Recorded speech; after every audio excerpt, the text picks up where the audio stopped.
Aujourd'hui, c'est le jour de la Iloula de notre maître Haïm Vital, le Marou. Le Marou était saint des saints. Le Marou était l'âme du Messie fils de Joseph. Messie fils de Joseph. C'est toujours le Messie qui précède le Messie fils de David. Avant qu'il y ait une rédemption, la rédemption doit passer par les fils de Rachel, et ensuite les fils de Léa viennent et apportent la rédemption parfaite. Ainsi, nous avons trouvé que le roi Saül était des fils de Rachel, et le roi Saül était le Messie fils de Joseph, le commencement. Et ensuite est venu le roi David, et le roi David est le Messie fils de David. Ainsi, à la fin des temps, avant que le Messie ne vienne, il y a l'aspect du Messie fils de Joseph, et il y a l'aspect du Messie fils de David. Rabbi Haïm Vital était l'aspect du Messie fils de Joseph, et notre maître le saint Hari était l'aspect du Messie, fils de David. Il est connu que notre maître le saint Hari est né à Jérusalem, et quand il était petit, son père est décédé, et sa mère est allée vivre en Égypte chez son frère. Et sa mère vivait chez son frère, et c'est là que notre maître, le saint Hari, a grandi. Notre maître le saint Hari était l'âme du Messie, fils de David.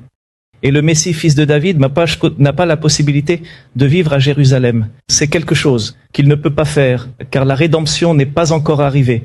Une personne avec une âme élevée, comme notre maître le saint Hari, des secrets de Rabbi Shimon Bar Yochai n'étaient pas descendus dans ce monde. Notre maître le saint Hari les a fait descendre dans ce monde. Notre maître le saint Hari était une source de grande crainte, la grandeur et la Torah de notre maître le saint Hari. Alors après le décès de son père, sa mère est partie en Égypte pour vivre chez son frère, et notre maître le saint Hari a grandi chez son oncle. Et finalement, il s'est aussi marié avec la fille de son oncle. Et notre maître le saint Hari a étudié pendant 7 ans. Il était isolé dans la solitude avec le Ridvaz. Il a étudié la Torah avec le Ridvaz.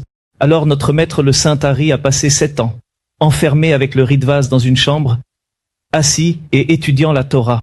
Et ensuite, notre maître le saint Hari a passé 6 ans seul, assis et étudiant la Torah, enfermé dans une chambre.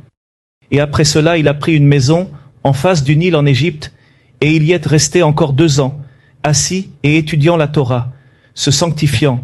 Quand il est monté en terre d'Israël, il est allé voir notre maître Rabbi Chaim Vital. Rabbi Chaim Vital était un élève de Rabbi Moshe Cordovero. Rabbi Chaim Vital est né en Italie. Rabbi Chaim Vital était grand. Par lui-même, il était grand et saint dans la Torah et la crainte du ciel. Il était rempli de Torah et de sainteté, et il était parmi les élèves de Rabbi Moshe Cordovero. Rabbi Moshe Cordovero était grand. Il était extrêmement saint. Les livres de Rabbi Moshe Cordovero sont terrifiants de profondeur. Rabbi Moshe Cordovero a pris tout le Zohar sacré, l'a expliqué, le Pardérimonim, tous ces livres sacrés. Et Rabbi Chaim Vital était un élève qui étudiait auprès de Rabbi Moshe Cordovero. Un jour, Rabbi Chaim Vital est allé poser une question à notre maître, le saint Hari. Notre maître, le saint Hari, l'a repoussé avec... Il est revenu pour lui poser une question, et alors notre maître, le saint Hari, a dit à Rabbi Chaim Vital que toute sa venue dans ce monde était pour lui enseigner la Torah. C'est tout son but dans ce monde. C'est ce que lui a dit notre maître, le saint Hari. Et alors, il a commencé à lui enseigner la Torah. Et notre maître, le saint Hari, répétait et lui disait les paroles de la Torah. Et tout ce qu'il lui disait, il l'oubliait. Il l'a emmené à Tibériade, à l'endroit en face de la synagogue qui appartenait à Rabbi Chaim, Aboulafia, en ligne droite dans l'eau. Il l'a emmené et lui a dit, « Ici se trouve le puits de Myriam, bois de cette eau et tu auras la mémoire, pour bien te souvenir de la Torah. » Il lui a donné à boire de cet endroit, le puits de Myriam, de l'eau, à cet endroit dans le Kinneret. Et à partir de là, notre maître Chaim Vital a commencé à avoir de la mémoire et a commencé à comprendre les enseignements de notre maître, le saint Hari. Notre maître, le saint Hari, a enseigné la Torah à Rabbi Chaim Vital pendant 1 an et 10 mois. C'est toute la Torah qu'il a apprise de lui pendant 1 an et 10 mois, toute la Torah de notre maître, le saint Hari, qu'il a enseigné à Rabbi Chaim Vital.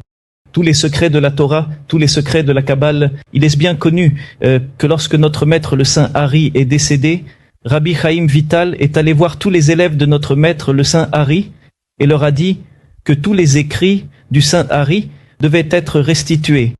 toute Torah attribuée à notre maître le Saint Ari, qui ne provient pas de son élève, Rabbi Chaim Vital, est traitée avec prudence. Rabbi Chaim Vital, qui a étudié pendant 1 an et 10 mois avec notre maître le Saint Ari, a ensuite pris 20 ans pour copier et organiser tous les enseignements qu'il a appris de notre maître le Saint Ari.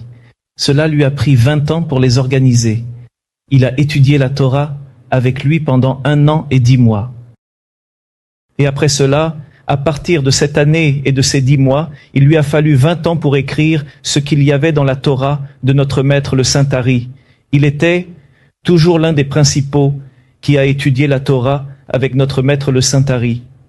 Ensuite, il est parti à l'étranger et avait des écrits de notre maître le Saint Ari, des choses qu'il avait entendues de notre maître le Saint Ari, mais les autres élèves de notre maître le Saint Ari n'avaient que les enseignements que Rabbi Chaim Vital avait étudiés et appris de notre maître le Saint Ari. Joseph, toute la Torah, avant la rédemption, la Torah avant le Messie, avant que le Messie ne vienne, c'est la Torah de la Kabbale.